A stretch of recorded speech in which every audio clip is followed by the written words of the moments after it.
വാഴ 2 ഇന്ന് റിലീസ് ചെയ്തു.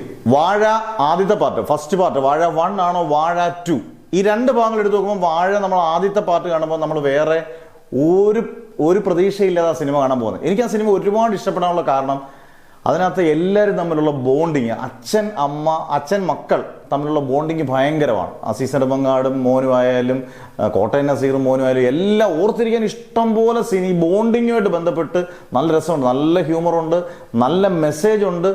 നല്ല പോലെ എനിക്ക് ഇവരുടെ പ്രത്യേകിച്ച് അച്ഛന്മാരെ തകർത്തിട്ടുണ്ട്, മക്കളെ തകർത്തിട്ടുണ്ട്, അച്ഛന്മാരെ അതിനെക്കാട്ടി തകർത്തായിട്ടാണ് എനിക്ക് ഫീൽ ചെയ്തത്.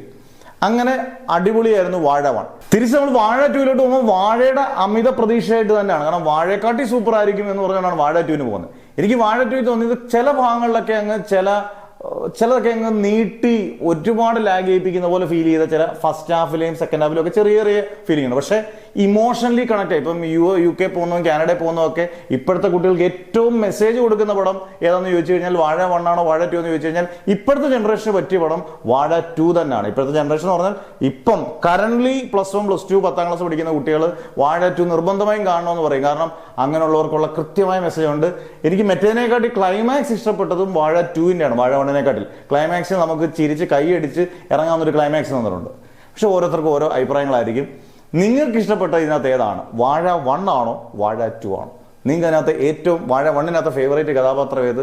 വാഴ 2-നകത്ത് നിങ്ങളെ ഏറ്റവും ഇഷ്ടപ്പെടുത്തിയ കഥാപാത്രം ഏത്? എന്തായാലും നിങ്ങൾ കമന്റ് ബോക്സിൽ ഉറപ്പായിട്ടും രേഖപ്പെടുത്തുക.